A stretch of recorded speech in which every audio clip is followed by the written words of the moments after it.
हरे कृष्णा। आज का टॉपिक है पछतावे के आंसू रो रहा है कोई। तो क्या चल रहा है इस पर्सन के दिलो दिमाग में जिस वजह से उनकी ऐसी हालत हो रही है, ये जानने की कोशिश करेंगे आज के रीडिंग से। टैरो भी देखेंगे, साथ ही साथ ओरेकल मैसेजेस। शुरुआत करेंगे कार्ड शफल करके। रीडिंग को क्लेम करने के लिए आप कमेंट सेशन में मनचाहा कमेंट सेंड कर सकते हैं। और रीडिंग अगर आपको पसंद आता है तो चैनल को लाइक और सब्सक्राइब करना ना भूलें। पहले हम देख लेते हैं टैरो के कार्ड्स। पहला कार्ड मिला है king of cups, water sign, cancer, Scorpio या फिर पाइसेस।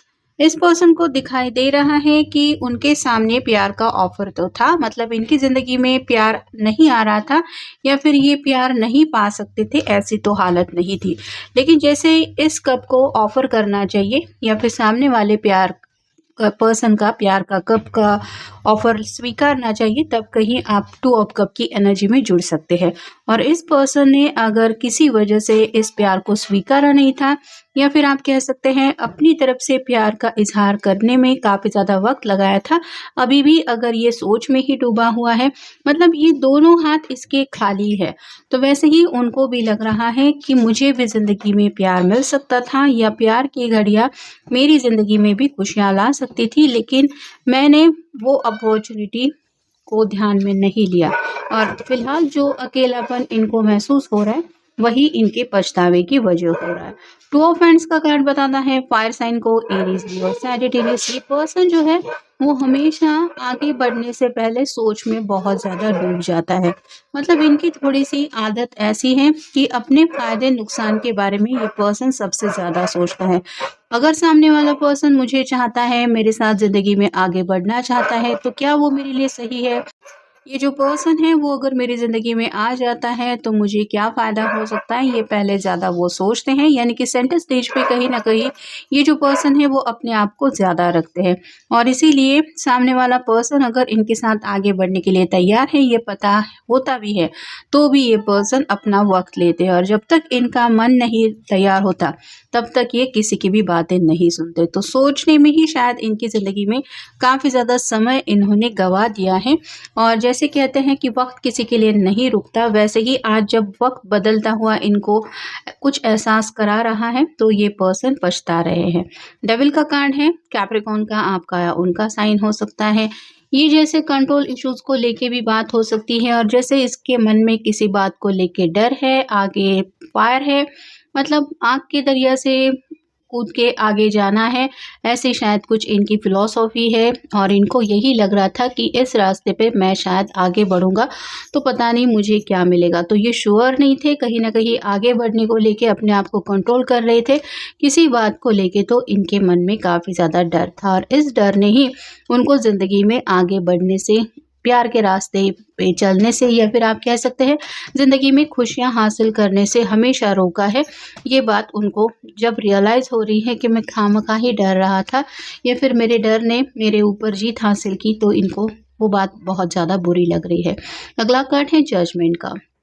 अवेकनिंग हो चुकी है। जैसे यहाँ पे एंजल बिगुल बजा रहा है, ये 3 लोग हैं। तो जैसा कि मैंने कहा, ये पर्सन आगे बढ़ने से पहले कई बार बहुत ज़्यादा, मतलब बहुत ही ज़्यादा सोचते हैं, और ये अपने दिल के सुनने के बजाय दूसरों से सलाह मशवरा करना पसंद करते हैं। यहाँ पे जैसे 3 लोग हैं, एक फीमेल पर्सन है, एक बुजुर्ग इंसान है और यह एक यंग मेल है। तो इन तीनों के लाइफ के तजुर्बे जो है वो अलग अलग है। इनसे अगर कोई भी किसी बात को लेके भी डिस्कशन करेगा, हर एक का सवाल का जवाब देने का अंदाज, उनका जवाब अलग होगा। और इसी वजह से ये पर्सन और ज़्यादा कंफ्यूज होते गए, क्योंकि इन्होंने अपने से ज़्यादा दूसरों की राय ली और कहीं ना कहीं दूसरों के कहे के मुताबिक अपनी ज़िंदगी के फैसले लेने की कोशिश की। और जैसे होता है कि एक के लिए अगर एक मेडिसिन एप्लीकेबल है, उसके सिम्टम्स अलग है, तो उसके लिए ठीक है, लेकिन वही मेडिसिन अगर आप लोगे बिना सोचे समझे तो आपके लिए भी वही अच्छा रहेगा, ऐसा होता नहीं है। इसी तरीके से इनकी ज़िंदगी में कुछ प्रॉब्लम आ चुके हैं जो खामखा इन्होंने मोल लिए हैं। फिर है द स्टार, विश कार्ड है, एक्वेरियस का कार्ड है, आपका या उनका साइन हो सकता है। तो ये पर्सन अब दिन रात प्यार पाने की चाहत को लेके विश मांग रहे हैं, लेकिन उनको कुछ एहसास हो रहा है कि आखिर मैं आगे बढ़ने की कोशिश नहीं करूँगा या नहीं करूँगी तो सिर्फ विश मांगते रहने से मेरी ज़िंदगी में वो पॉजिटिविटी या खुशियाँ कैसे मिलेगी। तो कहीं न कहीं ऑलरेडी भी इन्होंने कई सारी ऐसी विशेष मांगी है जो अभी भी पूरी होनी बाकी है, और इनको यही लग रहा है कि शायद ये एक विश के ऊपर फोकस नहीं करते, डिस्ट्रैक्ट हो जाते हैं, मे बी इस वजह से उनको ज़िंदगी में वो खुशियाँ मिलने से प्रॉब्लम आती है, क्योंकि उनका फोकस जो होता है वो मेन चीज़ की तरफ नहीं होता। और फाइनल कार्ड है two of swords, air sign, Gemini, Libra, Aquarius. बातचीत करना चाहते हैं लेकिन स्टबर्ननेस की एनर्जी बहुत ज़्यादा है। पैशनेट भी है क्योंकि कैप्रिकॉर्न के बिल्कुल नीचे ये कार्ड आया है और यहाँ पे भी पैशनेट एनर्जी दिखाई दे रही है। तो ये हर बार यही एक्सपेक्ट करते हैं कि मैं सामने से आगे बढ़ूँ या पर्सन को अपने दिल की बात बता दूँ, उससे पहले सामने वाले पर्सन ने मुझे अपने दिल की हालत बता देनी चाहिए। तो कहीं ना कहीं ईगो का थोड़ा प्रॉब्लम इस पर्सन को अभी भी ज़्यादा है और ये समझते हैं कि ये बात अच्छी नहीं है, फिर भी उसके ऊपर ये काम नहीं कर रहे हैं। नेक्स्ट है हॉस्टिलिटीज़। जो भी इनको अच्छी तरीके से कुछ बात समझाने की कोशिश करता है, ये पर्सन उससे लड़ झगड़ पड़ते हैं। मतलब जैसे ये स्वॉर्ड लेके तैयार ही है, वैसे ही इनको अगर कोई बताता है कि तुमने जो रास्ता चुना है वो सही नहीं है, या फिर अगर सामने वाला पर्सन इनकी अच्छाई को लेके कुछ बातें बोल भी दे तो ये तुरंत लड़ झगड़ पड़ते हैं। और इसी वजह से शायद अब लिमिटेड लोग इनके कांटेक्ट में हैं और ये अकेलापन भी इसी वजह से महसूस कर रहे हैं, क्योंकि अब फिलहाल बातचीत करने के लिए या फिर और ज़्यादा अपने दिल का हाल दर्द शेयर करने के लिए भी इनके कांटेक्ट में बहुत कम लोग हैं। तो दुनिया से भी थोड़ा सा कटे कटे रह रहे हैं और उनको यही लग रहा है कि अगर ऐसा ही करते रहे तो ये अकेलापन तो उनको कभी नहीं छोड़ेगा। नेक्स्ट है डिसिड। हमेशा दूसरों के ऊपर डाउट लेना, मतलब सामने वाला इंसान किस तरह से कुछ बात कर रहा है, उसके मन में क्या होगा पता नहीं, मैं कैसे यकीन करूं कि उसके मन में कोई छलावा नहीं है। तो दूसरों के ऊपर यकीन ना कर पाना या फिर ट्रस्ट इशू को लेके इस पर्सन को काफ़ी ज़्यादा प्रॉब्लम है। और जैसे होता है कि आप एक बार किसी को समझा सकते हैं या फिर प्रूव करने की कोशिश कर सकते हैं कि मेरे दिल में तुम्हारे लिए सिर्फ प्योर लव है, मेरे मन में कोई प्यार छलावा नहीं है, कोई भी धोखा देने का मेरा कोई इंटेंशन नहीं है। लेकिन हमेशा अगर यही बातें होती रहे, मतलब कुछ भी आप करो, ये पर्सन अगर डाउट ही लेता रहेगा तो कोई भी उसके कांटेक्ट में रहना पसंद नहीं करेगा, या फिर दूसरों का दिमाग भी इस वजह से ख़राब होता है अगर सामने वाला पर्सन ऐसी हरकतें करता रहता है। तो काफ़ी सारे लोग हो सकते हैं जो इनकी हरकतों की वजह से भी तंग आ चुके हैं, क्योंकि ये पर्सन जो है वो अपने ही माइंड में ज़्यादा फंसा हुआ है। नेक्स्ट है वुमन होल्डिंग अ हार्ट। दिल की जो बातें हैं वो कहते नहीं हैं और कहीं ना कहीं अपने दिल की बातें एक्सप्रेस करने से डरते हैं, क्योंकि इनको हार्ट ब्रेक का डर है।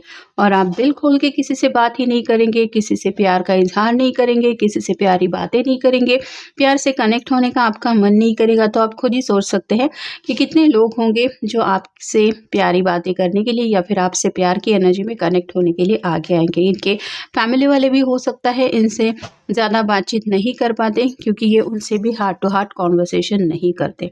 फिर है फर्स्ट चक्रा आर्चएंजल माइकल।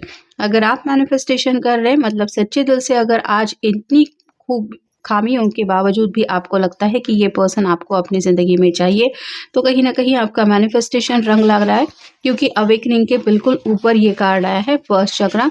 तो ये पर्सन कहीं ना कहीं अवेकनिंग में इसीलिए आ रहे हैं, अपने अंदर कुछ पछतावा बदलाव महसूस कर रहे हैं, क्योंकि आप शायद उनको सच्चे दिल से कुछ समझाने की कोशिश कर रहे हैं। नेक्स्ट है वॉकिंग अवे। आपसे दूर होने का ख्याल अब इनके मन में आ रहा है और अब मेरी ज़िंदगी में जो खुशियाँ मुझे मिल सकती थी वो खुशियाँ जैसे हमेशा के लिए ज़िंदगी से दूर जा रही है। ये एहसास ही उनको पछतावे की लेवल पे ले आ रहा है। और फाइनल कार्ड है सेवन चक्रा आर्चएंजल यूरियल। यहाँ पे भी वही हो रहा है, क्राउन चक्रा एक्टिवेट हो रहा है। मतलब फालतू की बातों में अगर दूसरों के ऊपर शक करना या फिर ऐसी एनर्जी में ये अपना वक्त दे रहे थे, तो कहीं ना कहीं अब दिमाग में प्यार से जुड़ी बातें आ रही है और प्यार को पाके इंसान की ज़िंदगी में क्या खुशियाँ मिल सकती हैं और प्यार अगर नहीं है तो क्या क्या बातें हो सकती है, ये सभी ख्याल उनके मन में आ रहे हैं। शायद इसीलिए ये जो पर्सन है वो अब अपनी ही हरकतों के लिए पछतावा कर रहे हैं। अब देखते हैं ये third oracle. Are you flipping aside. हमेशा इन्होंने आगे बढ़ने से यही रास्ता चुना है कि नहीं, मुझे तो थोड़ा सा वक्त चाहिए, मुझे और ज़्यादा समय चाहिए, या फिर गिव मी सम टाइम। तो यहाँ पे वही हालत हो रही है, इन्होंने जो भी वक़्त लिया है या फिर आगे बढ़ने से पहले जो रास्ते से फ्लिप करके अलग ही एनर्जी में कनेक्ट हुए हैं, उसकी वजह से इनको अब यही लग रहा है कि पता नहीं अब ज़िंदगी में इनका साथ देने के लिए कोई तैयार भी होगा या नहीं। नेक्स्ट है रिंग डोरबेल। आपसे पर्सनली मिलना चाहते हैं, यानी कि अपने दिल की कुछ बातें शेयर तो करना चाहते हैं, लेकिन इनको नहीं पता कि अब ये अगर आपको मिलने के लिए पूछेंगे तो क्या आप मिलने के लिए तैयार होंगे या नहीं। नेक्स्ट है लकी चार्म। खुशियाँ तो इनकी ज़िंदगी में आ रही थी और ऐसा नहीं है कि कुछ इनकी ज़िंदगी में पॉजिटिव नहीं हो रहा था, लेकिन अगर आप जानबूझ के उन खुशियों से अपने आप को डिटैच रख रहे हो, उन खुशियों के बारे में ही डाउट ले रहे हो, तो कैसे आपको उन खुशी के पलों को एक्सपीरियंस करना आ पाएगा। तो वैसा ही इस पर्सन का भी हाल हुआ है और अब ये अपनी ज़िंदगी में वो लकी चार्म वापस लाने के लिए काफ़ी ज़्यादा प्रयास कर रहे हैं। You touch my heart. Already ये मानने लगे हैं कि हाँ, आप में ऐसी कुछ तो बात है जिसकी वजह से आप इनके दिलो-दिमाग पे छाए रहते हैं, लेकिन ये बात ज़ुबान से एक्सेप्ट करने में इस पर्सन ने ऑलरेडी काफ़ी ज़्यादा वक़्त लगा दिया है। इनका प्रॉब्लम शायद यही है कि ये खुद से ज़्यादा दूसरों को हद से ज़्यादा इम्पोर्टेंस कई बार मतलब उनके ओपिनियन को देते आए हैं और दूसरों की बातों को ही फॉलो करते हैं। मतलब एक पर्सन ने अगर कुछ बोल दिया और इनको लगा हाँ, ये सही बोल रहा है, तो उसको ही फ़ोकस करेंगे, हाँ, ये मेरे अच्छे के लिए शायद बता रहा है। तो ऐसा जो पर्सन है मतलब दूसरों की कहे में ज़्यादा आने वाली हरकतें इनकी रही है। नेक्स्ट है एंगेजिंग। अब जो है वो सच्चे दिल से ये पर्सन आपकी तरफ एंगेज हो रहे हैं। मतलब आपके प्यार से कनेक्ट होने की एनर्जी अब जाके कहीं इनकी मैच हो रही है और पहले शायद आप इनको मनाने की कोशिश करते थे, कुछ समझाने की कोशिश करते थे, लेकिन रनर चेसर की एनर्जी में ये पर्सन आपसे दूर भागने की कोशिश करते थे। हो सकता है आप दोनों ट्विन फ्लेम कनेक्शन में हैं और हालाँकि जैसे ट्विन फ्लेम यूनियन का टाइमिंग हर किसी का अलग-अलग होता है, वैसे ही शायद इस पर्सन का भी टाइमिंग इनको मैच नहीं कर रहा था। मे बी इस वजह से इनकी हरकतें ऐसी नहीं हैं और फाइनल है इट्स स्ट्रीमिंग। अब फ़िलहाल ये पर्सन सपना ही देख रहे हैं कि जो मुझे हकीकत में चाहिए, वो मुझे मिलेगा भी या नहीं। तो कई सारी ऐसी खुद की बातें हैं, जिनको लेके ये खुद को दोष दे रहे हैं और इनको यही लग रहा है कि सपने पूरे करने की जो आप कह सकते हैं राह, वो तो मुझे मिल चुकी थी, लेकिन उस राह पे आगे बढ़ने से मैंने अपने आप को रोका या फिर उस राह से कहीं अलग ही राह में मैं चला गया, जिस वजह से आज वापस से वही सपने मैं देखना चाहता हूँ या देखना चाहती हूँ। तो नई शुरुआत करना चाहते हैं, नए सपने देख रहे हैं, पुराने सपने पूरे करने की भी चाहत है, लेकिन उन सपनों में कहीं न कहीं आप उनके साथ हैं और उनको नहीं पता कि ये साथ जो वो इमेजिन कर रहे हैं, वो उनको दोबारा मिलेगा या नहीं और इसी वजह से शायद इनको इस तरह से पछतावा हो रहा है। तो ये था आज का रीडिंग, जनरल रीडिंग है। आपके साथ जितना रेज़ोनेट हो उतना ले लीजिए। मिलेंगे नेक्स्ट रीडिंग में।